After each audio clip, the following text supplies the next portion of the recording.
booda bifa garaagaraatiin gaafinciluu tattaafachaa jira jechuudha. Kaan immoo yoom akka dhabe beeka amma gariin amma warri TPLF yoom akka aangorraa kufan beeku. Isa'uu yeroos dafanii dammaqne turaniitu ji'oota yartuu booda wanti kun edaan nu harkaa bahee jedhanii dhaqanii naannoo ofiitti of gurmeessanii deebisanii as lola asitti banuu yaalanii jechuudha.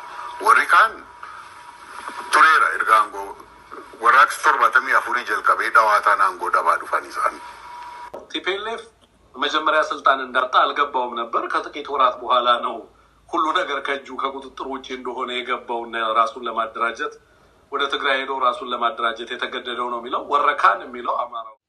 በተመሳሳይ ፖለቲከኞችም ወደ አደባባይ የመጡ የአብይን አገዛዝ ለማዳን እየተፍጨረጨሩ ነው። ምንድነው ይሄ ጉዳይ የሚለው ግን ያው መቼም አንዳንድ ጊዜ ፖለቲካዊ ሞት አለ። ሞት ሲባል እንግዲህ የሰው ልጅ ያው ወደማይቀረው የሞት ህይወት ደግሞ ሰው በመጨረሻው የማይቀር ጉዳይ ነው፣ እጣ ፈንታው ነው። ፖለቲካም እንደዛ ነው። በነገራችን ላይ ፖለቲካ በራሱ ፖለቲካዊ ሞት አለ። አንዳንድ ጊዜ አስተሳሰብ ያረጃል። ልሂቃኑ ቆሞ ቀሪ የሆኑ ልሂቃን በተመሳሳይ እርጅና ውስጥ ይገባል። ፊዚካሊ ብቻ ሳይሆን አስተሳሰቡ። ስለዚህ አስተሳሰብ ሲሞት ፖለቲካውን በዛው ልክ ይሞታል። ዶክተር ዲባ ነገዎ ከዚህ በፊት የነበረውን አስተሳሰብ ቢያንስ ተጠቅመውበታል። የተጠቀሙት በምንድን ነው? ፖለቲካዊ ናሬቲቭ ለምን አስፈለገ? ዛሬ ላይ መጥቶ ደግሞ አዲስ ሐሳብ ያመጡት ለምንድን ነው የሚለው ግን ከዲስኮርሱ የምንወስደው ፖለቲካዊ መልክ ስላለው። ስለዚህ የወደቀ አስተሳሰብ ቅድም እንዳልኳቸው ሲሞት በአዲስ አስተሳሰብ መቀየር ደግሞ ይፈልጋል። አዲስ ናሬቲቭ ማምጣት ይፈልጋል። ያ የመጀመሪያው አስተሳሰብ ምን ሆኗል? ሞተ፣ እየተቀበረ ነው፣ ተገንዟል። ስለዚህ በሞተ አስተሳሰብ ላይ ሲስተም መፍጠር አይቻልም። አንድን የማህበረሰብ አንድን የፖለቲካ ማህበረሰብ ማነቃነቅ አይቻልም። ካልተቻለ ይሄ ሊቅ ሊወድቅ ነው። የሚወድቀው አስተሳሰቡን ይዞ ሲወድቅ ደግሞ የፈጠረው ጠባሳ አለ፣ ቁስል አለ፣ እዳዎች አሉ፣ ሂሳቦች አሉ፣ የተቆረጠ ደረሰኝ አለ። እዛ ደረሰኝ ላይ የሚመጣ ትውልድ ይመጣል፣ ሂሳብና ወራርድ የሚል ይመጣል። ሲመጣ እሱ አስፈሪ ጉዳይ። ስለዚህ የሞተውን ናሬቲቭ በአዲስ ናሬቲቭ መቀየር ይፈልጋል ማለት ነው። ፖለቲካሊ ይሄ ነው ማለት ነው። ተቸካይ የሚሆንበት ከጥቅሙ ነው የሚነሳው። ጥቅሙን አስጠብቋል። ጥቅሙን ለማስጠበቅ ከፍተኛ የሆነ ማህበረሰባዊ ጄኖሳይድ ፈጽሟል። ማህበረሰብን አንድን ማህበረሰብ ታርጌት አድርጎ አፈናቅሏል፣ አሳዷል፣ ገድሏል። በመጨረሻ ሰዓት ግን የፖለቲካ ስልጣን ይዘናል ብሎ ሲያስብና ሰፊ ተጠቃሚነትን ማረጋገጥ ችያለሁ በሚልበት ሰዓት የሆነ ማህበረሰብ ይነቃል። የሆነ ማህበረሰብ ይነቃል። ሲነቃ ከድንዛዜው ሲነሳ ከህልሙ ሲነሳ የኪሳራ ግምገማ ነው የሚሰራው። የኪሳራ ግምገማ ሲሰራ ታርጌት ያደረገውና ኪሳራ ውስጥ የከተተው የጣለውን ልሂቅ ምንድን ነው የሚያደርገው? ከፍተኛ ታርጌት አድርጎት ወደ ትግል ነው የሚገባው። ፖለቲካዊ ትግል። ልብ በሉ። አማራ የሚባል ማህበረሰብ በኢትዮጵያ ፖለቲካ ላይ እጣ ፈንታው ሆኖ በጣም በሚገርም ሁኔታ እኔ በዚህ ትውልድ ላይ የዚህ ትውልድ አባል ሆኜ በትውልዱ ላይ የራሴን ጠብታ ባልወጣ ይቆጨኛል እላለሁ አንዳንድ ጊዜ ሳስብ። ጠብታ ትግል የግለሰቦች ጠብታ ነው። ባለው የሚሞላው እንደዛ ነው። የአማራ ሊቅ በቻለው አቅም ብዙ ተፍጨርጭሯል። ባለፉት 30 ዓመት ከፕሮፌሰር አስራት ጀምሮ ባይሳካላቸው በህይወት ባይኖሩም ግን ቢያንስ አማራውን ለማንቃት ተፍጨርጭሯል። ሲስተሙ ግን የሚተፋ ሲስተም ስለሆነ ሲስተሙ የሚያሳድድ ሲስተም ስለሆነ ይሄንን ማህበረሰብ ለማንቃት የሚደረገው ፖለቲካዊ እንቅስቃሴ በሙሉ እጅ ያስቆርጣል፣ ምላስ ያስቆርጣል፣ ያሳስራል፣ ያስገድላል። የሚያስገድለው ይሄኛው የግራ ተቸካይ የሆነ ፖለቲካዊ ናሬቲቭ ነው፣ አስተሳሰብ ነው። ይሄ አስተሳሰብ ደግሞ መንግስት ነበር። በመንግስት ውስጥ ግን የራሱ ደግሞ የቡርዣ መደብ ፈጥሮ ሀብት ይዟል፣ መሬት ይዟል፣ ሚዲያ ይዟል እና ፖለቲካ ናሬቲቭ የሚሰራበት የፕሮፓጋንዳ ስራ የሚሰራበት አንድን ጠላት አድርጎ የሚጽፍበት ከፍተኛ የሆነ የፖለቲካ ስራ ሌላው ኃይል ሲሰራ፣ ይሄኛው ኃይል ግን መሸነፉን ራሱ ሳያውቀው የቆመበት አስተሳሰብ ራሱ ሳይገመግመው ባለፉት የተራዘመ ጊዜ ላይ ዋጋ ከፈለ። ይሄ ዋጋ የከፈለው የአማራው ማህበረሰብ በአንድ በኩል ልሂቁ አስከፈለው፣ ከራሱ የወጡ ልሂቆች፣ በሌላ በኩል ደግሞ ይሄ ግራ ዘመም የሆነ ተቸካይ ጠባብ ብሔርተኛው ዋጋ አስከፈለው፣ አሳደደው። በበደኖ አርባ ጉጉ ጨፍጭፎ ገደለው። ያ የጭፍጨፋው ባለቤት የጭፍጨፋው ማስተር ማይንድ ዶክተር ዲማ ነጎ ሌንጮ ለታ ይባላሉ። የቀድሞ እነዚህ ማስተር ማይንዶች ናቸው ድርጅት ሲመሩ የነበሩት፣ አስተሳሰብ ሲመሩ የነበሩት። የቁቤ ጄኔሬሽን ንፍጠር የሚሏለች ጠላት ብለው የበየኑትን ኃይል ለማጥፋት እንቅልፍ አይተኙም። ይጽፋሉ፣ ድርጅት ይፈጥራሉ፣ ጠመንጃ ይገዛሉ፣ አስተሳሰብ ይቀርጻሉ። አማርኛ የ3000 ዘመን ቋንቋ እያለ ይሄን ቋንቋ ከምንጠቀም ላቲን ብንሄድ ይሻላል። ይህ ከጥላቻ የሚመጣ ትርክት ነው። በዋናነት የእነዚህ ሰዎች አስተሳሰብ በዋናነት እነማንን አሳደገ? ነጥቡ እዚህ ላይ አስተሳሰቡ። እነዚህ ፖሊሲ ሜከሮች ናቸው፣ የንድፈ ሀሳብ ትንተና የሚያመነጩ ኃይሎች ናቸው። እነማንን እያሰለጠነ መጣ? እነማንን እየኮተኮተ መጣ ብለን ታሪክን ወደኋላ ስንገለብጠው እየተገለባበጠ ኦህዴድ ውስጥ ያለ ለዘብተኛ ብሔርተኛ፣ ኦህዴድ ውስጥ ያለ ጽንፈኛ ብሔርተኛ ወደፊት መጣ ማለት ነው። የመጀመሪያው ለዘብተኛ ብሔርተኛ ከጥቅሙ የሚመጣ አስተሳሰብ ነው፣ ምርኮኛ ነው፣ ከዚህም ከዛም የተለቃቀመ ነው። ከባለፈው የደርግ ስርዓት ውስጥም ተንጠባጥቦ የመጣ ነው። ይሄ ኃይል ሰፊ መሰረት ይዟል። ፖለቲካሊ ደግሞ ምናልባት ወደፊት የሚመጣበት እድሎች የተፈጠረው ከዚህ ከግራ ዘመም አንቲ የሆነው የብሔርተኝነት። ስለዚህ እነዚህ ኃይሎች በዋናነት ስልጣን ሲይዙ፣ ሀብት ሲይዙ፣ አማራውን ማሳደድ ሲችሉ፣ ሲስተም ደግሞ የተፈጠረው ሲስተም አማራውን የሚያሳድድ ስለሆነ አማራው በከፍተኛ ደረጃ ዋጋ ከፈለ፣ የህይወት ዋጋ ከፈለ፣ የንብረት ዋጋ ከፈለ፣ ሞተ፣ ተጨፈጨፈ። ይህንን ማህበረሰብ ለማንቃት በርካታ ሰዎች የራሳቸው የሆነ አስተዋጽኦ ቢያደርጉም እኔ ዝም ብሎ በአንድ ጊዜ መጣ ብዬ ስለማላስብ ነው። በትክክልም ደግሞ በአንድ ጊዜ የለም የመጣው። በተለይ አማራው ልሂቃን በአንድነት ኃይል ውስጥ ተሰባስበው የከፈሉት ዋጋ የአማራውን ጥቅም በአንድነት ውስጥ እናስጠብቃለን የሚል አስተሳሰብ ቢሆንም አንዳንዱ በቅንነት አስተሳሰቡ በራሱ ግን የቆመበት ለነዚህ የግራ ዘመም ኃይሎች አመቺ ሁኔታ ስለሆነ ለማፍረስ በእግሩ እንዳይቆም ከፍተኛ የሆነ ሳቦታጅ ይሰሩበታል፣ የሴራ ትንተና ይሰራል። በዋናነት ይሄ ኃይል ሁልጊዜ የምላችሁ ከሀሳብ መሸጥ አይደለም የሚመጣው። ሀሳቡ ድንቁርና ነው፣ ጠላት ነው፣ የጠላት ብያኔ ያለው ሁልጊዜ ፖለቲካው ላይ ስግብግብ ነው፣ ዝቆ መውሰድ ነው የሚፈልገው። ህግ የሚባል አያውቅም፣ ነውር አያውቅም። በተወሰነ መልኩ ሰብአዊነትም የሚባል ነገር አያውቅም። እና ይሄ ቡድን መንግስት ሆኖ ሲመጣ እንዴት አደገኛ ሊሆን እንደሚችል ማንም ሰው መገምገም ይችላል። የነዚህ ፖሊሲ ሜከር የነዚህ አስተሳሰብ የንድፈ ሀሳብ ትንተና ውጤቶች የወለደው አብይ አህመድ አሊ እነ ሽመልስ አብዲሳ ምናምን የተባለ የፖለቲካ ሊቅ ነው።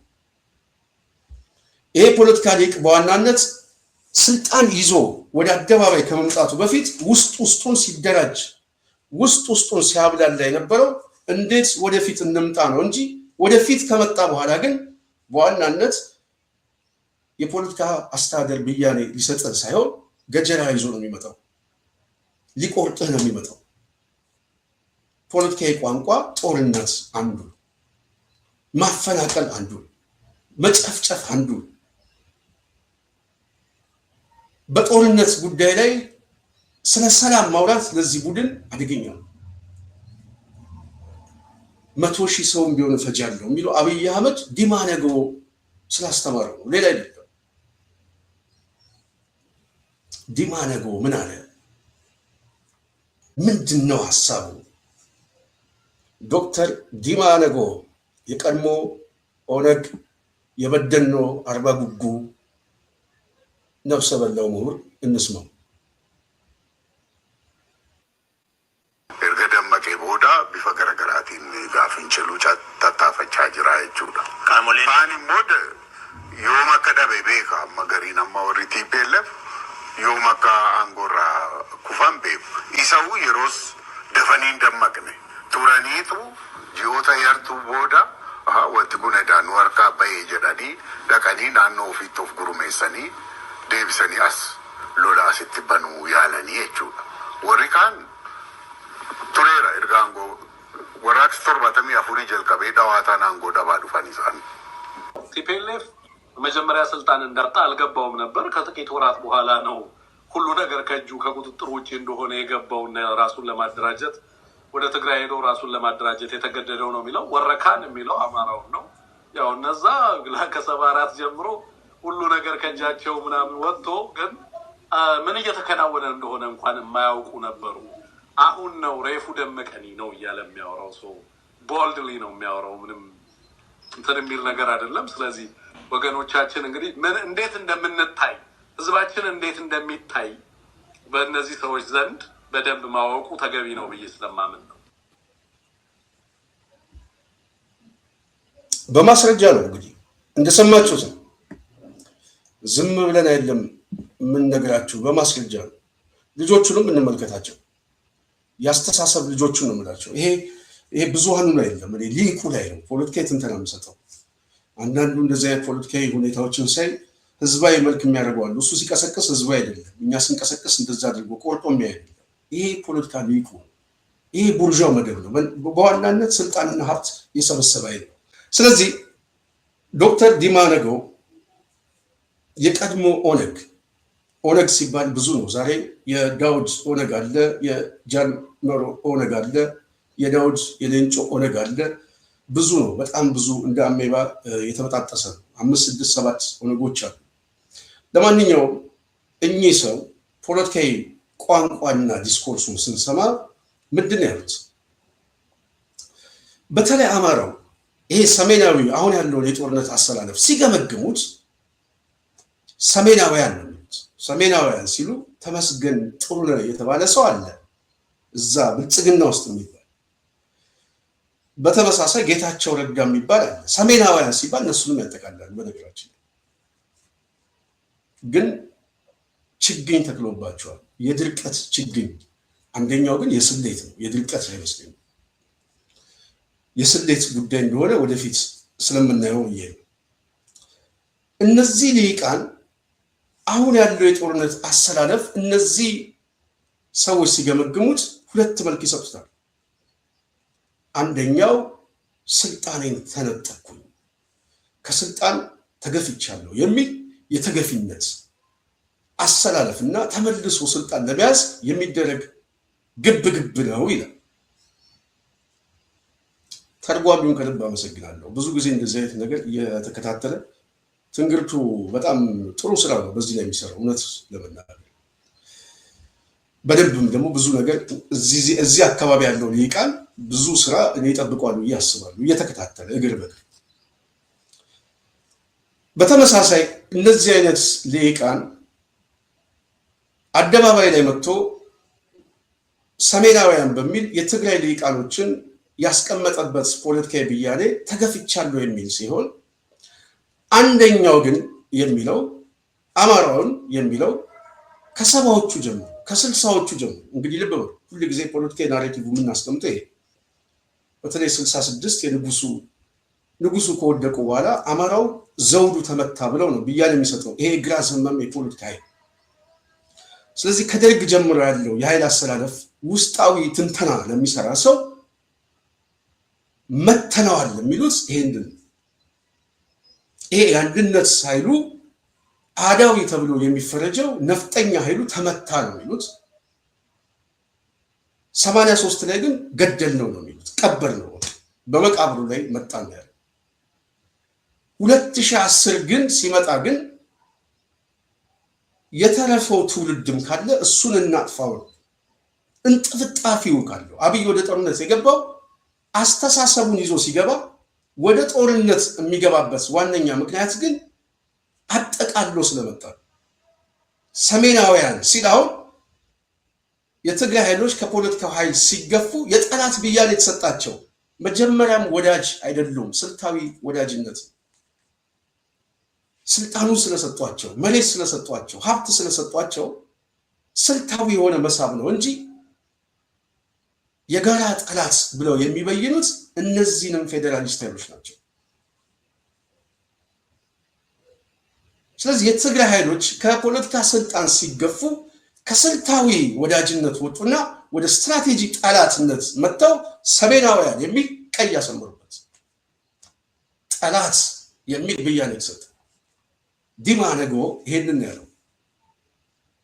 ሰሜናውያን ሲሰባሰቡ አንደኛው ተመልሼ ልምጣ ነው የሚለው፣ አንደኛው ግን ገለነው ነበረ፣ ቀብረነው ነበረ። ከመቃብር ተነስቶ አሁን ነቃ፣ አሁን ተነሳ። ምን ማለት ነው? አሁን ተነሳ እናፍታታ ውስጥ አማራው ባለፉት በኢትዮጵያ ሀገረ መንግስት ውስጥ የነበረ ማህበረሰብ ነው። ባህሉ፣ ትውፊቱ፣ እሴቱ ነበር። በተመሳሳይ ኦሮሞም፣ ትግሬውም፣ ሀዲያውም፣ ሶማሌውም ነበር። አማራው ጨቋኝ ቢሆን ቋንቋ ለማጥፋት አሰምሌት ለማድረግ ቢችል ሚኒሊክ ያደረጉ ነበር። ግን በቋንቋ ፍረድ፣ በቋንቋ ዳኝ፣ አትበድል ነው የሚለው አባ ጂፋር ላይ የጻፈውን ደብዳቤ ማንበብ ይቻላል። ስለ ህግ የበላይነት ነው የሚያስበው ነፍጠኛ የሚሉት። ስለ ፍትህ ነው የሚያስበው፣ ስለ አንድነት ነው የሚያስበው። አገሪቷ ተከበበች ሲባል የሀገሬ ህዝብ እባክህ ከተላገኘ ነው የሚለው። የሚማረኳቸውም ሰው ጦር ሰጠው ታማኝ ሰራዊት ነው የሚያደርጓቸው። ሚኒሊክ ዲማ ነገ ግን ወደዚህ ስንመጣ ደመኛ ጠላቴ ነው ማለቱ አይደለም፣ ትውልዱ ላይ ሂሳብ እናወራዳለን የሚል የፖለቲካ ፎርሙላ ነው የነበረው። ለዛ ነው በደኖና አርባ ጉጉ ያንን የሰው ልጅ ከነፍሱ የቀበሩት። አስተሳሰቡ በራሱ የስሜት እርካታ ይሰጠናል የሚል አስተሳሰብ ስላለ ይሄ ቆሞ ቀር የሆነ ጠባብ አመለካከት ስምላቸው አንዱ ይሄ። ወደ ስልጣን ግን ሲመጣ ግን ይሄ ፌዴራሊስት ኃይል ሰሜናውያን የሚሉት ኃይል የትርክት መሳሳት ውስጥ መደናገር ውስጥ አንዳንዱ ደግሞ ሆን ብሎ የፈጠረላቸው የፖለቲካ ሜዳ ለስልታዊ ወዳጅነት ተጠቀሙትና ከስልታዊ ወዳጅነት ከስልጣን ሲገፋ የመጡት የዲማ ነገው ልጅ አብይ ዲማ ነው የመጣው። ሽመልስ ዲማ፣ አዳነች ሌንጮ፣ ታከለ ሌንጮ የሚባሉ ሰዎች ናቸው የመጡት ወደፊት። እነዚህ ሰዎች ሲመጡ ታዲያ ሰሜናውያን የሚል የትርክት መገለጫ አምጥተው እነዚህ ኃይሎች ናቸው አሁን ያስቸገሩ። ስልጣን ይዘን የተረጋጋ ወንበር እንኳን እንዳናጸናው እነዚህ ኃይሎች መጡብን ነው፣ ተሰባሰቡብን። አያችሁ፣ ይሄ የሚያሳየን ምንድን ነው? ፖለቲካዊ ንባቡ ምንድን ነው? ልብ በሉ። ይሄ ቡድን አሁን ከፍተኛ ቅርቃር ውስጥ ገብቷል። በአስተሳሰብ ብቻ ሳይሆን በስልታዊና በስትራቴጂ ወዳጅ ራሱ ቅርቃር ውስጥ የገባ ቡድን ሆኗል። ጠላት አብዝቷል። ትልቅ ገበታ የሰጡትን ከሌሎቹ ነጥቆ የሰጡትን ሁሉ መካድ ሌላ ጉዳይ፣ ጄኖሳይድ ነው የፈጸሙበት፣ ጄኖሳይድ። ስለዚህ ይሄ ቡድን አደገኛ ቡድን እንደሆነ የሚገባቸው ኃይሎች ከጥላቻ የሚመጣ ካደረ ቂመኝነት የሚመጣና ባልፈጸምነውና በሌለንበት የታሪክ ምዕራፍ ላይ ሂሳብ ታወራረዳለህ የሚል የፖለቲካ አስተሳሰብ ሲመጣ ቢያንስ በዛሬ ሞት ላይ እነዚህ ነበሩ እንዴ እንደዚህ ነበሩ እንዴ የሚሉት እኛ አይደለንም። ገበታውን የሰጧቸው ሰዎች ተገርመው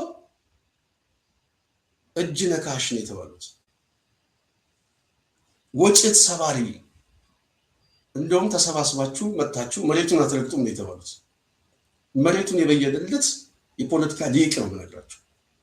ከፍተኛ ሞት የፖለቲካ ሞት የሚመጣው አንዱ ይሄ ነው። አስተሳሰቡ ሞተ። እዚህ ላይ ልጅ እናቱን ሲገል ሊሰማ የሚችለው ፔኑ በጣም ከባድ። የወለደው እናቱን ነው ገጀራ ይዞ የመጣበት። እሱ ብቻ አይደለም ተመልሰው ወደ እኔ አትመጣም ነው የሚለው። አማራውን ግን የሚሰጠው ምንድነው? ነቃ ነው የሚለው። ስንጨፈጨፈው ከዚህ በፊት በደኖ ስንጥለው ከነነብሱ አማራ ሆኖ አልመጣም። ፖለቲካ አማራ ነው ብላችሁ ነቃ የሚባለው ሊቁን። ይሄ ፖለቲካዊ ሊቅ ተሰባስቦ የሚመጣበት ግራውንድ አልነበረውም። ኢትዮጵያ ትቅደም ነው የሚለው ወዶ አይደለም፣ ታሪክ ላስቀድም ብሎ ነው። እንደሱ ተሰባስቦ መምጣት አቅቶት አይደለም፣ ሐሳቡ ጠፍቶት አይደለም። ግን ሐሳቡን ሲጀመር ሐሳቡ እኮ የዛሬ 30 ዓመት እኮ የመጣ ሐሳብ ነበር። እነ ፕሮፌሰር አስራት እኮ አማራውን ለማሰባሰብ ብዙ ደከሙ። ግን ሐሳቡን የሚያጨናግፈው እዛው አማራ ውስጥ ያለ ሊቅ ነበር። እሱም ማመቻቸው። ልክ ዛሬ እንደምታዩት አማራው የህልውና አደጋ አለብኝ ሲባል የህልውና አደጋ የለብም የሚለው ታከለውም አይደለም፣ ሽመልስ አብዲስ አይደለም፣ ብናልፍ አንዱ አለ። እዚህ ፍኖተ ሰላም ላይ ተወልዶ ያደገ ሰው ዘመዶቹ በድሮን ተመተው የህልውና አደጋ የለብኝም የሚል ሊቅ እንዳለ ሁሉ ትላንትም ይሄ ሊቅ ነበር ሲያደናግረው የነበረው። ሞቱን ማንበብ አልቻለም፣ መደራጀት አልቻለም። አይኑን ጨፍኖ ነበረ ሲገሉት የነበረው፣ ሲያሳድዱት የነበረው። እንሰባሰብ ስትለው እንዳትሰባሰብ እንቅፋት የሚሆን አድርባይና ባንዳ ሆዳምና ስግብግብ በትግል ውስጥ አለ፣ በአስተሳሰብ ውስጥ አለ። ንባብ ስለሌለው ነው። ፖለቲካዊ ንባብ አልሰራበትም አማራው ላይ። ለዚህ ነው ብዙ ጊዜ የአማራው ሊቃን ፖለቲካዊ ንባብ ይጎለዋል የሚል ድምዳሜ ያለኝ። ምንም ማድረግ አይቻልም፣ አልተሰራበትም። ስለዚህ አገኙት፣ ሜዳ ላይ አገኙት፣ ብቻውን አገኙት። ድርጅት የለውም፣ ጠመንጃ ግን አለ። የሚያሰባስበው መሪ የለውም። ከነሱ የተሻለ ግን ወኔና ልብ አለ። ተኳሽ ይዞ ጠመንጃ ይዞ ወኔ ይዞ አርበኝነት ይዞ መሪ አጣ፣ ድርጅት አጣ፣ የሚያሰባስበው አጣ። እሱ በራሱ ዋጋ አስከፈለው። ይሄ ሁኔታ ደግሞ እነ ዲማ ነገ ተመቻቸው፣ እነ ሌንጮ ተመቻቸው።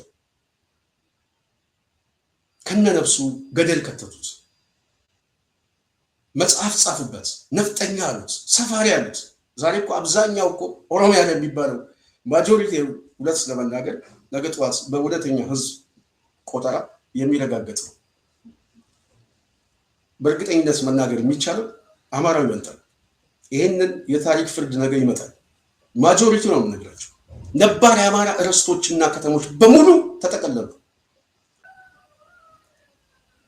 ደብረ ዘይት የተባለው ቢሾፍቱ፣ ናዝሬት የተባለው አዳማ የሚል ስሙን ሁሉ እየቀየረ ርስቱን ነው የወሰደው።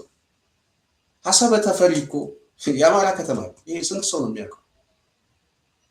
ዛሬ ሀሰበ ተፈሪ ብትል እዛ ሄደ። ይሄ ቡድን ነው እንግዲህ አያችሁ፣ የሰውን ሀብትና ርስት ከመንጠቁ የተጠቀመበት ለዚህ ቅስቀሳ ነው። ስለዚህ አማራውን ማሳደድ፣ መግደል፣ ማፈናቀል ዛሬ ድረስ ያልቆመው ከዚህ ጥቅሜ በሚል ስሌት ነው። ግን አማራው እየሞተ ሲመጣ፣ እየተገደለ ሲመጣ፣ እየተጨፈጨፈ ሲመጣ የአማራው ብሔርተኝነት በራሱ በተገፊነት የተዋለደ ብሔርተኝነት እንጂ በአፍራሽና በጽንፍ የመጣ ብሔርተኝነት አይደለም። እንደ ዲማ ነገው አይደለም። አፈጣጠሩ እንደዚህ አይደለም። መገፋት ያመጣው ነው። ሂሳብ ሰራ፣ ችግሮቹን ገመገመ። የመውጫ ሐሳብ አንድ አለ። እሱም መታገል ነው፣ መደራጀት ነው፣ ድርጅት መፍጠር ነው፣ መሪ ማዋለድ ነው። ትግሉን ግን መጨረስ ነው፣ በአሸናፊነት መጨረስ ነው። በአሸናፊነት የሚጨርስ ትውልድ ተፈጠረ። ከምን? ከጨፍጨፋው ነው የተፈጠረው። ለዚህ ጥሩ ማሳያ ዲማ የተወለደበት ወለጋ አካባቢ መሄድ ይቻላል። እንዴት መጣ? ዛሬ ጦርነት ላይ ናቸው። በአየርም መሬት ላይ ሊያስቆሙ አልቻለም። የአብይ ሰራዊት እንደ አሸን እየነዱት ነው። ኮዝ አለው። አየህ፣ ይሄኛው ቅጥረኛ ነው፣ ይሄኛው ግን ኮዝ አለው። ለዚህ ነው አማራው ዛሬ ከበዳቸው። ተሰባስቦ መጣና ነፍጡን አነሳ። ከ50 ዓመት በፊት የነበረው አርበኝነት ወኔውንም ሰብስቦ ምናልባትም አመድ የለካውን ያንን ቆመ ጠብቀኝ ወልውሎ ሲመጣ ዲማም ሌንጮ ለታም አባዱላም አብይ አህመድ ግራ ተጋባ።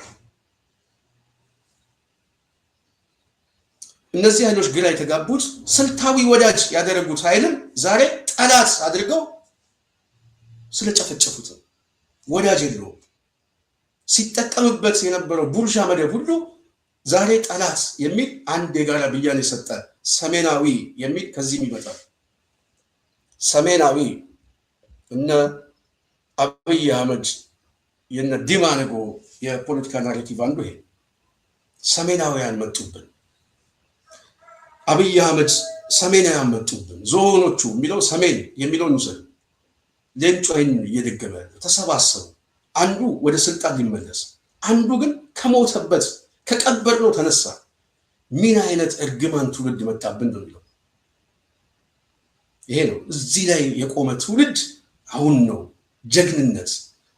አንዳንድ ጊዜ ጀግና ትውልድ ተፈጥሯል ብሎ እኛ ስንናገር ደስ አይልም። ዲማ ሲናገር ግን ውበት አለ፣ ወኔ ያለው የበለጠ ሰውን ይቀሰቅሳል። መጣብኝ ነው ተነሳብኝ።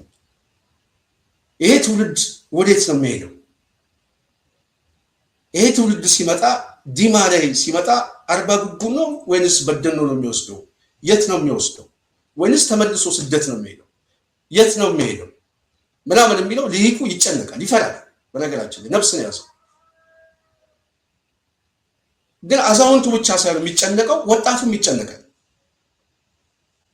ለዚህ ነው አብይ አህመድ ጭንቀት ውስጥ ገብቶ አርባ ምንጭ አሁን ሰሞኑን የምጥ ዲስኮርስ ሲያቀርብ ነበረ እና ብዙ ጊዜ እሱ ከሚናገረው ይልቅ ፍርሃቱን ለማንበብ ንግግሩን መስማት ይጠቅማል እላለሁ። አንዳንድ ጊዜ ቅዠቱ እና ቅዠቱ አንዱ ኢትዮጵያ በሚገርም ሁኔታ አምሮባታል፣ ወደ ሀገራችሁ ግቡ ይላል።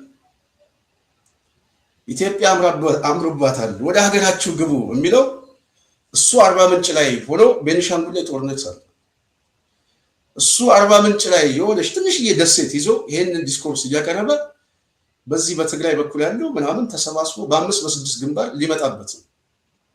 ወለጋ ላይ ከባድ ጦርነት ሳለ አዲስ አበባ ላይ ቤት በኩል ሊነሳበት እንደሚችል አይታወቅም። እዚሁ አጠገቡ ጋር ያለው ማለት ነው፣ እዚሁ ሌላው ነው። ስለዚህ አርባ ምንጭ ኢትዮጵያ አምሮባታል ሲል የአብይ ውበት የዝናሽ ውበት ነው ነገራችን እና የልጆቿ ውበት ነው። እዛ መደብ ውስጥ ያለ ክላስ ውስጥ ያለ የነ ዲማ ነጎ ውበት ነው። ግን ውበቱን የሚቀማቸው ኃይል ግን ይመጣል። ከህዝብ ሳይሆን ከመደቡ የሚመጣ ውበት ነው። ይሄ ዘረፋ፣ ይሄ አሳሰብ መንግስት ሆኖ መቀጠልም አልቻለም። ሀገር ሲሰጠውም ሀገር መምራት አልቻለም። ውጊያ፣ መሞት፣ ሀገር ማፍረስ ምናምን የጀርባ ታሪኩ ነው። ዛሬ ማንንም ሰው እንደው አዲስ አበባ ላይ ቆማ አንድ 10-15 ሰው ብትጠይቅ 15ቱም ከዛም በላይ ያለው ሰው የሚሰጥህ ይሄ ቡድን ሀገር መምራት አይችልም ያለው የቀድሞ መለስ ዜናዊ እውነቱን ነው እንደሚል መልስ ነው የሚሰጠው።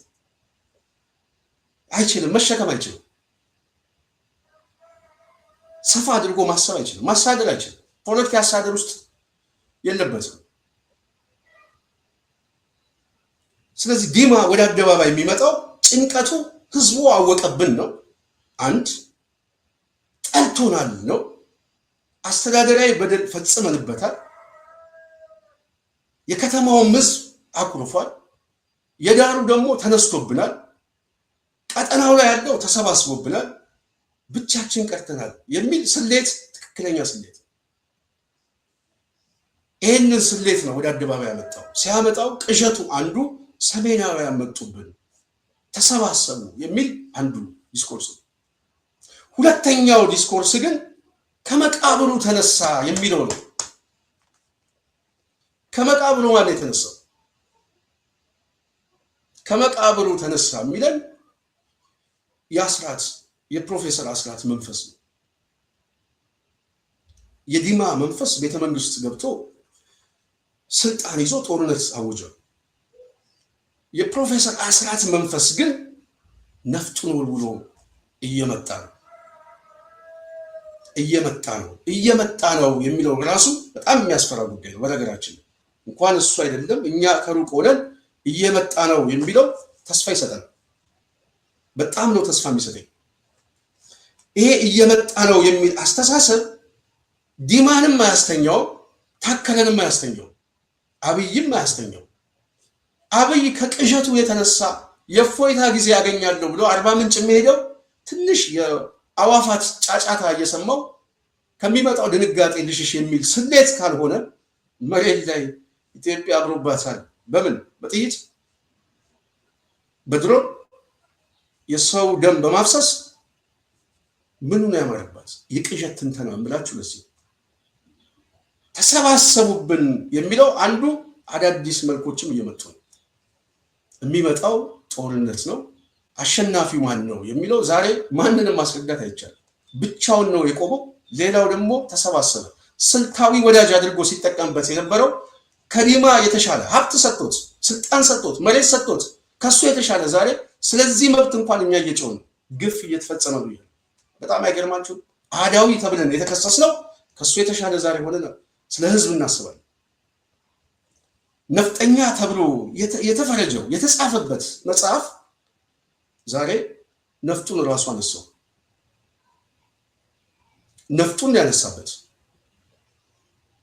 ነፍጡን አንስቶ አሸነፈው ወይ? መሬት ላይ አሸንፎታል። ተስፋ አለው ከዚህ በኋላ። በጣም እናመሰግናለን የጽናት ቤተሰብ። ያው ሀሳቤን እንዳላቆራረጥ ነው ድጋፍ የምታደርጉም ኮመንት የምትሰጡም በኋላ መጨረሻ ላይ ትንሽ ሀሳብ ሰጥበታል።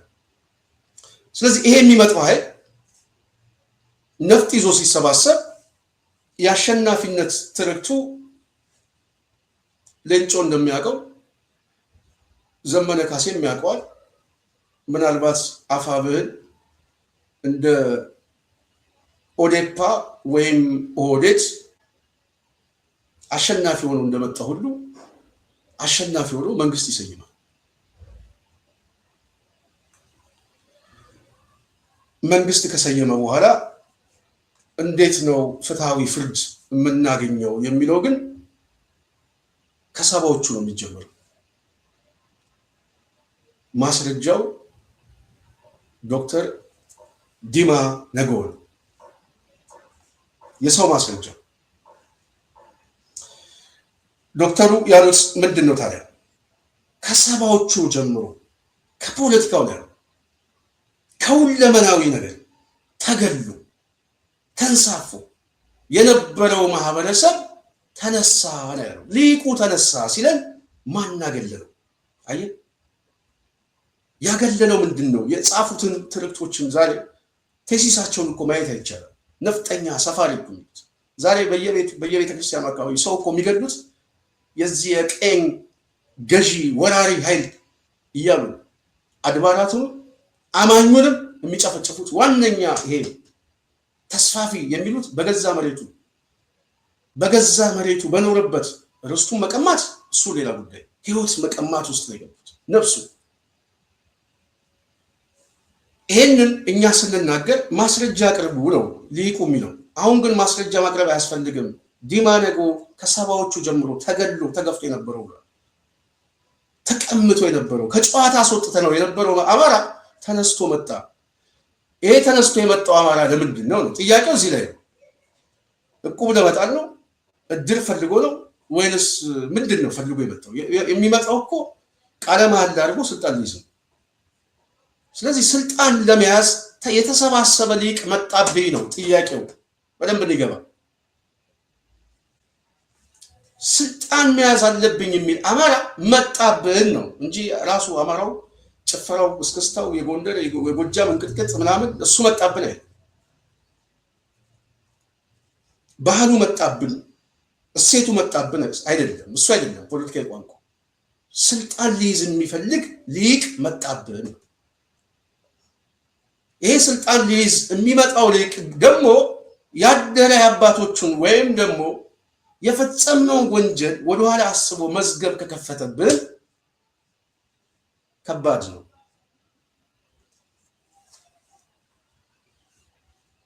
በህግ ቋንቋ ዋስትና የሌለው ብያኔ ነው። ስለዚህ ምንድን ነው የምናደርገው የሚል ይሄ ፖሊሲ ሜከር ይጨነቃል። ታከለም አብይም ይጨነቃል፣ አዳነችም ይጨነቃለች። ምከሩን ነው የሚሏቸው። በነገራችን ላይ ይሄ የምታዩት ይሄ ቡድን መጀመሪያ ስልጣን በያዘበት ሰዓት የተሰባሰበው ነው። ስለዚህ እዚህ ቡድን ውስጥ ሁሉም ሰው የምታዩት ነው። ቢያንስ በወዴል ላይ የሚጣለው በጀርባ ታሪኩ በጀርባ ታሪኩ እንጂ በአሰላለፍና በጥቅሙ አይጣለም፣ በሀሳብ አይጣለም። ለዚህ ነው ይሄ ቡድን ምንጊዜም ኢትዮጵያ ምናምን ሲል አብይ አህመድ ያልኖረበት ኢትዮጵያ ነው የምንላችሁ። ለዚህ ነው ስንፍቀው እኛ መፋቅ የጀመርነው የዛሬ 8 ዓመት ነው። ትንሽ ነው ይፋቅ ነው ሞከር ነው። ስንሞክረው ትክክለኛ መልኩ ዳውድ ኢብሳ ነው አብይ አህመድ ዲማ ነገሩ። ስለዚህ ትግል ያስፈልገናል ብለን ስንወስን ፖለቲካሊ ተሞክሮ አሁን የተሰባሰበው ኃይል ግን ከተማ ለከተማ ምናምን ቢሮ ለቢሮ የሚሽከረከር ትውልድ አሁን የለም። ካለም ገና ብዙ ንባብ የሌለው ነው ብዬ አስባለሁ። አሁን ከጫካ ተሰባስቦ የሚመጣ ነው። ሰልፉንም ሞከረው፣ ትግሉንም ሞክረው፣ በምርጫም ሞከረ ምናምን የአንድነት ኃይል ሀገር ይበልጥብናል፣ እባካችሁ ሰፋ ብለን እናስብ ምናምን የሚል ላለፉት 30-40 ዓመታት ይሄ ሊቅ ታገለ። የሚሰማው አጣ። የሚሰማው ሲያጣ ተሰባስበው ነፍጡን ይዞ መጣ። ነፍጡን ይዞ ሲመጣ ደግሞ እያሸነፈው መጣ። እያሸነፈው የሚመጣው ደግሞ ለስልጣን ነው። ስልጣን ሊጨብጥ ነው። ህግ ሊያወጣ ነው። ህግ ሊያስፈጽም ነው። ህግ ሊተረጉም ነው የሚመጣው። ያኔ መሬቱ ላይ ይበይንባል፣ ግለሰቡ ላይም ይበይናል፣ የተዘረፈው ሀብት ላይም ይበይንበታል።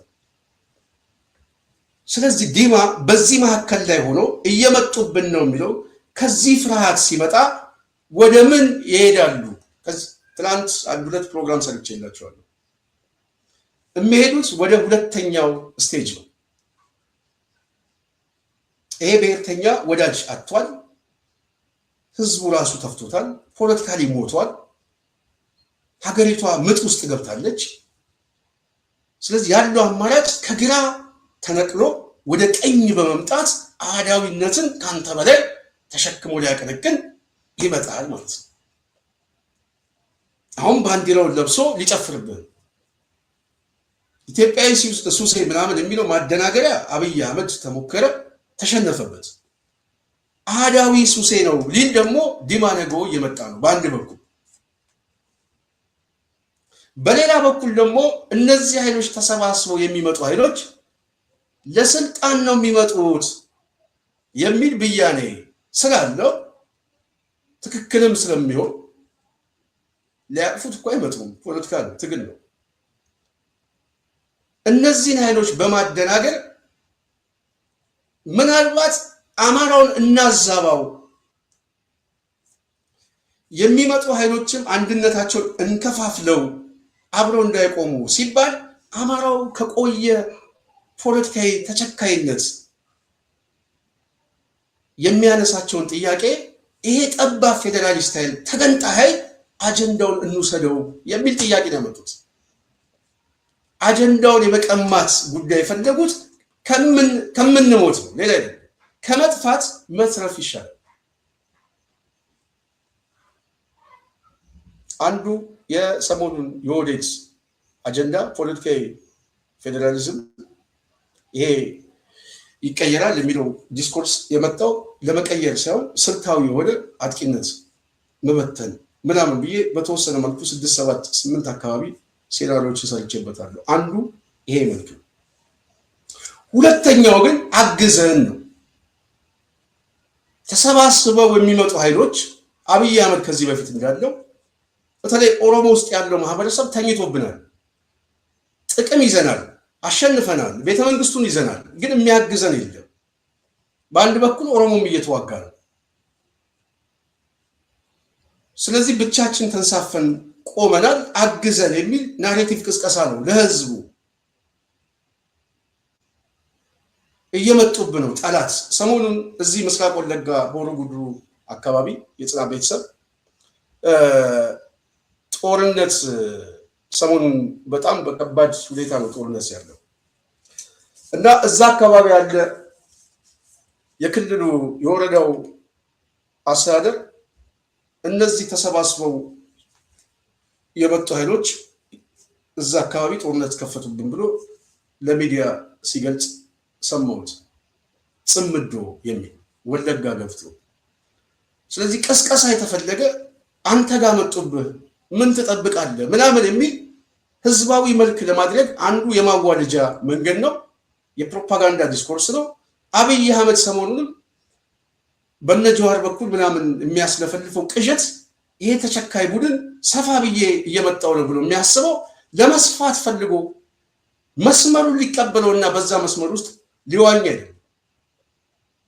ከድንጋጤ የመጣ የህልም ቅዠት ነው።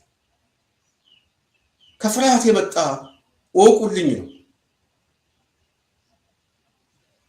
ለዚህ ነው 2 ወሩን እንጃ እቺን 3 ወር እንጃ እኮ እኛ የምንለው ገምግመነው ነው የጽናት ቤተሰብ። እንደው ዝም ብለን በቅዠት አይደለም። መሬት ላይ ያለውን ግምገማ ስናየው የሚያሳየው ይሄ። ስለዚህ ይሄ ቡድን ከፍተኛ ጭንቀት ውስጥ ገብቷል። ዲማ ነጎ ለዚህ ጭንቀቱ ጥሩ ማሳያ ሆኖ መጥቷል።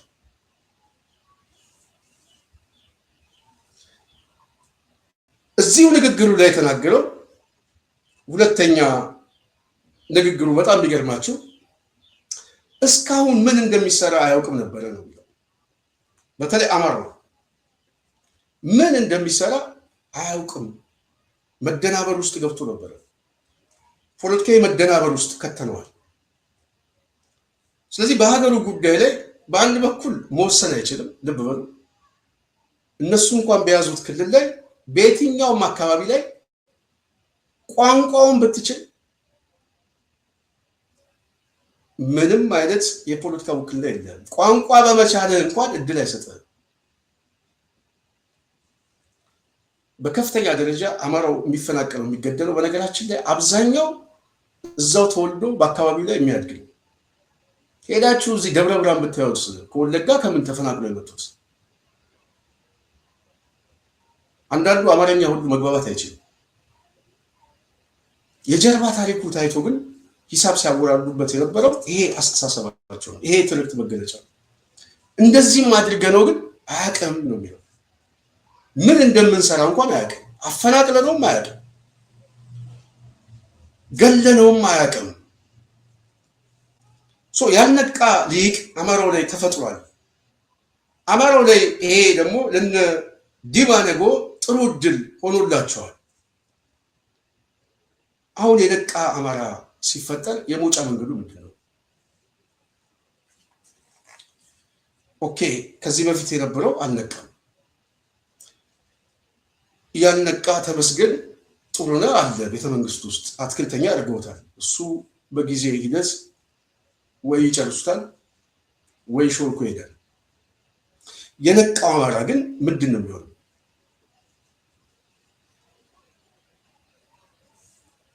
የነቃው አማራ ውጤቱ ምንድን ነው? ትግል ነው። ከትግል ውስጥ ቢያንስ እየታገለ መስዋዕትነት ይከፍላል። እየታገለ ግን ኮዙ ያሸንፋል። አትግደሉኝ፣ አታፈናቅሉኝ ብሎ የጀመረ ብሔርተኝነት አሁን ግን የማልገደልበት ስርዓት እፈጥራለሁ። ዲማ ነጎ ብሔርተኝነት ውስጥ ሲገባ የገባው ከመግደል የሚገኝ የስልጣን ትርፍ ነው። የትርክት መገለጫ ጽፎብህ ጠላት አብዝቶ በዋናነት ህዝቡን ተጠቅሞ ወደፊት መምጣት ነው። አሳክተውታል። አዎ ስልጣን ይዘዋል። ማን ሞቷል የሚለው ግን መዝገቡ ያለው እኛ ጋር ነው። የሟቾቹ ዝርዝር ያለው እኛ ጋር ነው። ስለዚህ ምን እንደሚሰራ ከዚህ በፊት የማያውቅ ሊቅ አሁን እያወቀ ሲመጣ እነ ዲማን ሲያስጨንቃቸው የመጀመሪያው ፕላን ቅድም እንዳልኳቸው ይሄንን ማህበረሰብ በአዲስ የፖለቲካ ስሌት አደናግረንና አወናብደን ጦርነቱን እናዛባው፣ አሰላለፉን እናዛባው፣ ስልጣናችንን መልሰን ከግራ ወደ ቀኝ መተን ደግሞ እድሎችን እንጠቀም፣ ልሙጡን ባንዲራ ሁሉ አቅፈን እናሳየው፣ መሬት ሁሉ ይሸጣል። ከዚህ በፊት መራራ ጉዲና የመሬት ጉዳይ በመቃብራችን ነው ብሎ ነበር እና ኦህዴድ አሁን ሲስማማ መራራ መግለጫ ቀድሞ አላወጣም። ኦፌኮንም አማክሮታል ወይ ብለን ለምንጠይቅ ሰው ቢያንስ በወፍ ቋንቋ ይግባባሉ ብዬ አስባለሁ። የሆነ መግባቢያ ቋንቋ አለ። ስለዚህ ይሄ ቡድን ከጭንቀት የመጣ ከአሰላለፍ የመጣ ከተሸናፊነት የመጣ የሚቀባጣጥረው ፖለቲካዊ መልኮች እንደሆነ ማሳየት ያስፈልጋል። አማራው ግን እያሸነፈ ስለመጣ በአንድ በኩል የጀግንነት ስሜት ልትይዝ ይገባል። አዲስ የፖለቲካ ህይወት ውስጥ ገብተሃል። አዲስ የፖለቲካ ሜዳ ውስጥ ገብተሃል። ታሪክ እየጻፍክ ነው። በነገራችን ላይ በደምብ ታሪክ እየጻፍክ ነው። ብዙ ወጣቶች ዛሬ እንደ ቀልድ ተሰውተዋል። አንዳንድ ሰው ሚዲያ ላይ ሽፋን የረባ ሽፋን እንኳን አያገኝም። የሚሰውበት መስዋዕትነት ግን ውጤቱ ከአሸናፊነት በኋላ ነው። ዲማ ነጎ አዲስ አበባ ላይ ይሄን መግለጫ የሰጠው አሸናፊ መሆኑን ስላወቀ ነው። አሸናፊ የሚሆን አማራ መስዋዕትነቱን መቁጠር ብቻ ሳይሆን የረዘመውን ምላስ ሁሉ ሊቆርጥ የሚችል የህግ መዶሻ ይይዛል። ታሪክ ይጽፋል። መጽሐፉ ይነበባል። ሚዲያው ላይ ታሪኩ ይነበባል። እያንዳንዱ ሰው የሚከፍለው መስዋዕትነት በነገ ትውልድ ላይ የሚጻፍ አሻራ እንደሆነ ማወቅ መቻል አለበት።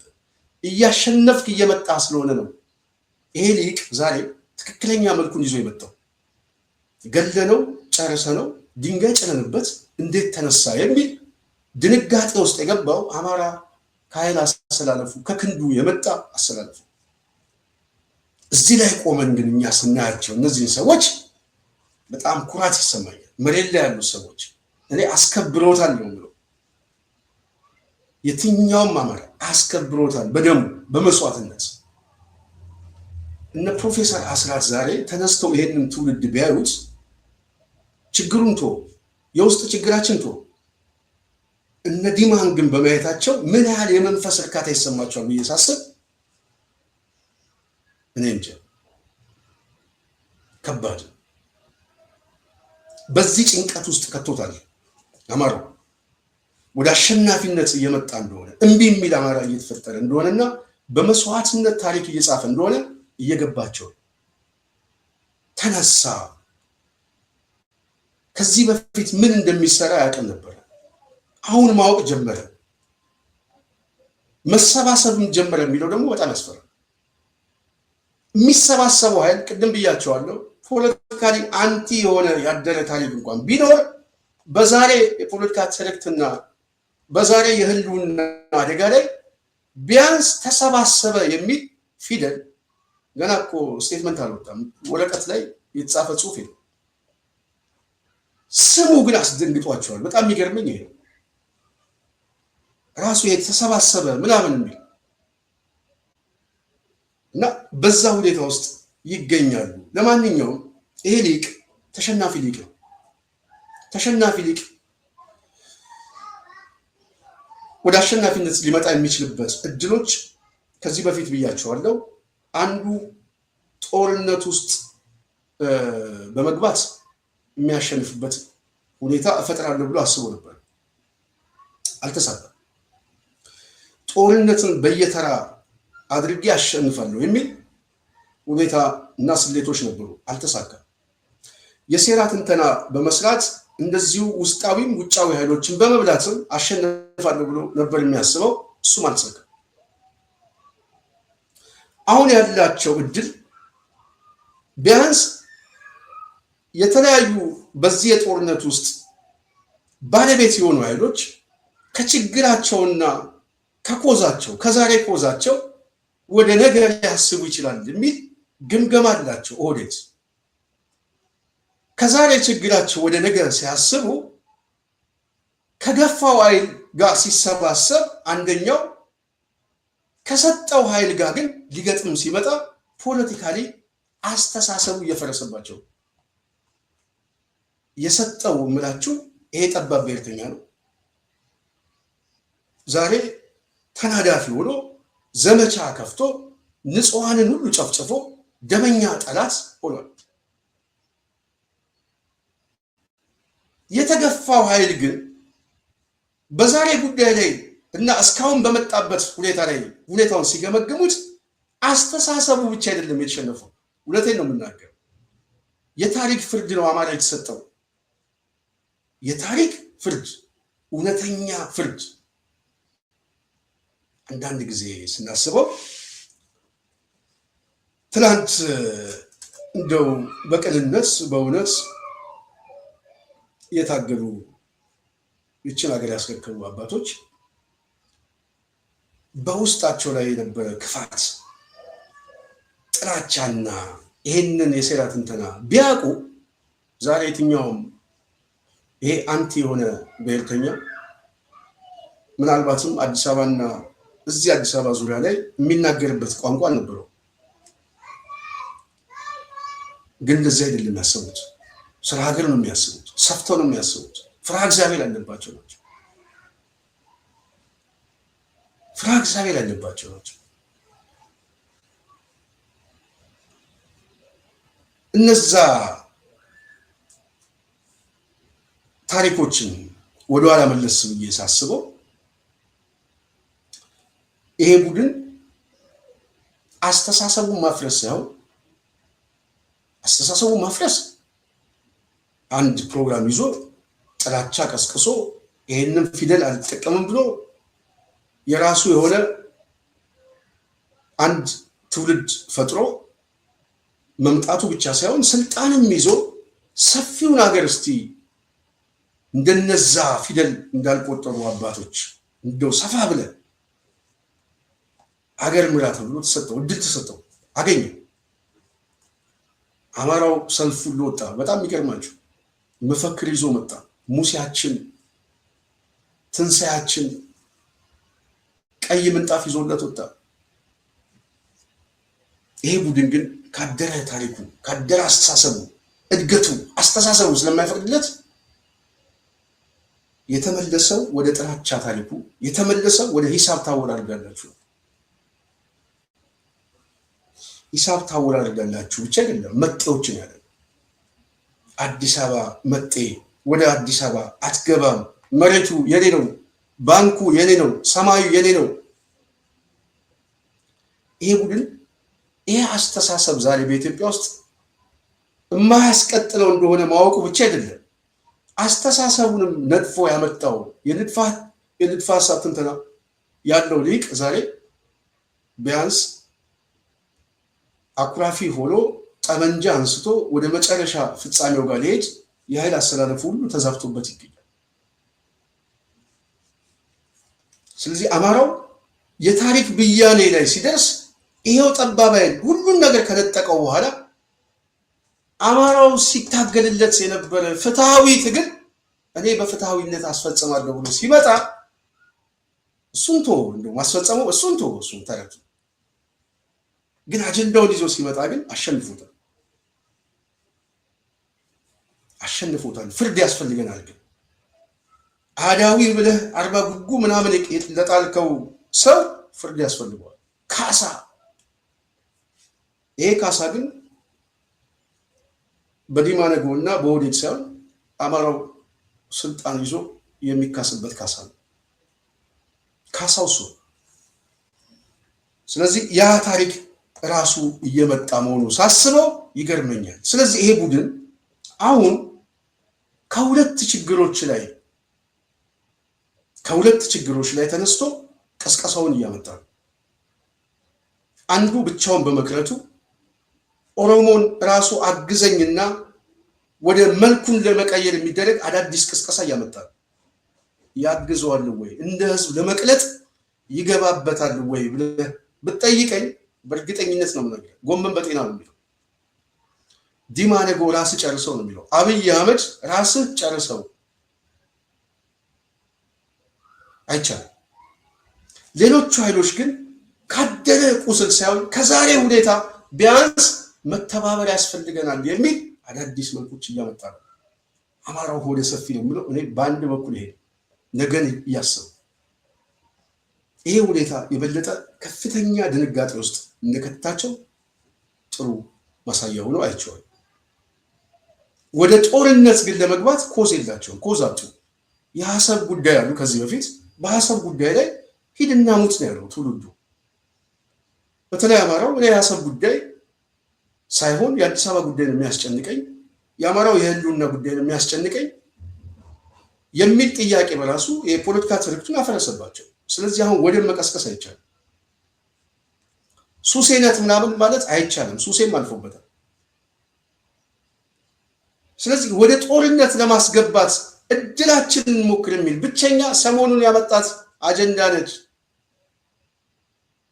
ይሄንን ኤትኒክ ፌዴራሊዝም እንቀይረዋለን፣ አዲስ ምናምን ነገር እናደርጋለን ሲል አንዱ ይሄ ነው። ከፍርሃትና ከድንጋጤ የመጣ ጦርነት ውስጥ ኮዝ ፍለጋ የመጣበት አንድ አጀንዳ ነው። በሌላ በኩል አማራው መከፋፈያ ነው። ያሰላለፍ ማዛቢያ የሴራ ትንተና ለማስፈጸም አይደለም ለማቆሸሽ የመጣ ትንተና ነው።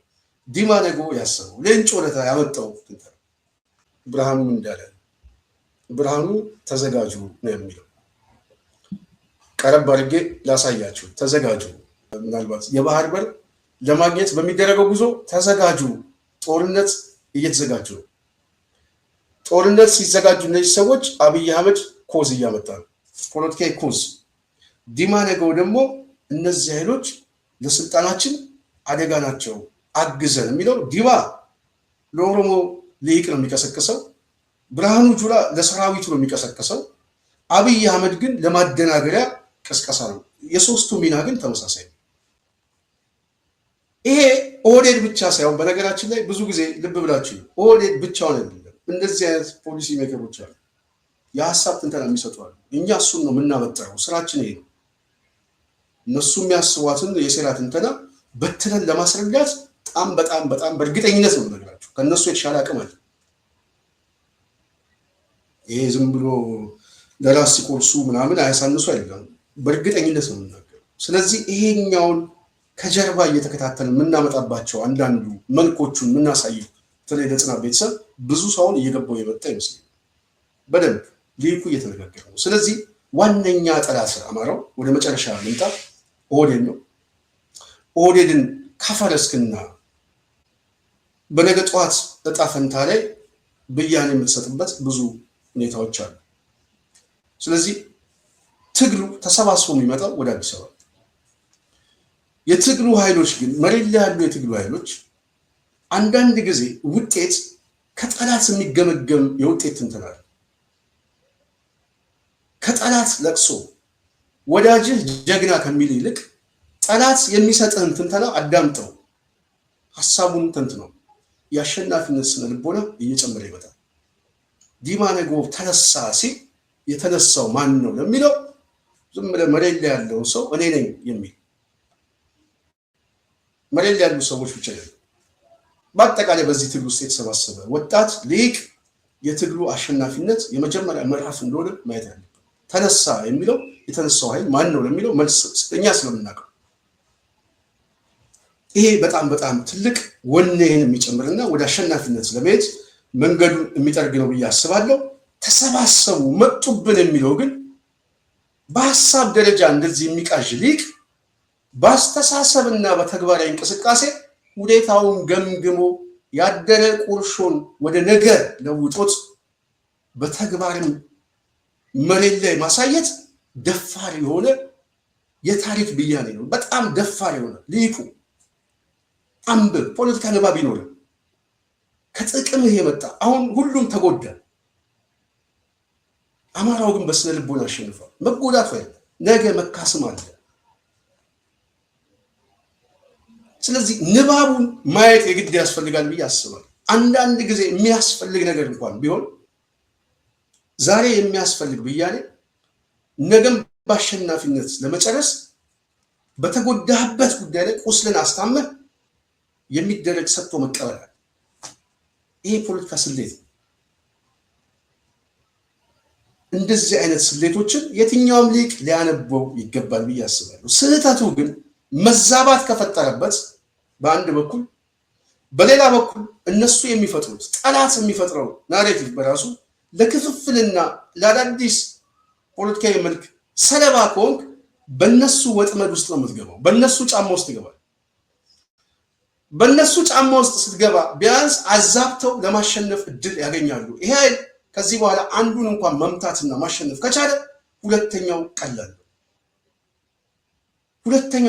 ለዚህ አይደል በአዳዲስ መልክ አደናግሮ የሚያመጣው የማህበረሰብ ክፍል እውነት መስሎት ለህይወት መስዋዕትነት የሚሽቀዳደም ሊፈጠር ይችላል። ስለዚህ አንዳንድ ጊዜ ጠቃሚ በሆነበት አሸናፊ ሊያደርግ በሚችል ጉዳይ ላይ ወሳኝ የሆነ ወቅቱን የጠበቀ ውሳኔ ብያኔ መስጠት ያስፈልጋል። ከቁስል ትንተና ሳይሆን ከነገ እጅ ላይ ካለው አሸናፊነት ይህንን ማንበብ ያስፈልጋል ብዬ አስባለሁ። የጽናት ቤተሰብ ዛሬ እንግዲህ አንዳንድ ሀሳቦችን ማንሳት የፈለግኩት በተለይ ዶክተር ዲማ ነጎ ነባሩ የኦነግ አመራር የተናገረው ንግግር ለፍርድም ለታሪክም ለትውልድም የምናቀርበው አማራው ተነሳ፣ ሰሜናውያን ተሰባሰቡብን። ከዚህ በፊት ምን እንደሚሰራ ከሰባዎቹ ጀምሮ አማራው አያውቅም ነበር። አሁን ግን ነቃ። ጠበንጃውንም ያመጣው በዚህ ምክንያት ነው፣ በመንቃቱ ነው የሚል ብያኔ እና ንግግሮች እና ዲስኮርሶችን ሲናገር ተሰምቷል። ይህንን በትርጉም ያመጣልን ወንድማችን ከልብ እናመሰግናለን። በሚቀጥለው በሌላ ሀሳብ በሌላ ፕሮግራም እንመለሳለን። እዚህ ላይ ጽናትን የደገፋችሁ ወንድሞች ከልብ ነው የምናመሰግነው። በእውነት ብዙ ሀሳብ ነው የሰጣችሁን፣ ከልብ ነው የምንበረታው። ሁል ጊዜ ያለ እናንተ ይህንን ፕሮግራም መስራት አንችልም። ስለዚህ ከልብ እናመሰግናለን። የጽናት ቤተሰቦች ሁል ጊዜ ከጽናት ጋር ስለሆናችሁ ኩራት ይሰማኛል። እውነት ለመናገር ብዙ ሰው ደግሞ በሀሳብ እየቀረጽ እንደሆነ መልእክት እየመጣልኝ ነው። በተለያየ መልኩ በውስጥ መስመርም የሚመጣ ብዙ መልእክቶች አሉ። ጥያቄ የሚጠየቁ ወንድሞች አሉ። በእነሱ ጉዳይ ላይ እንመጣበታለን። ሀሳቦችን ይዘን ተመልሰን እንመጣለን።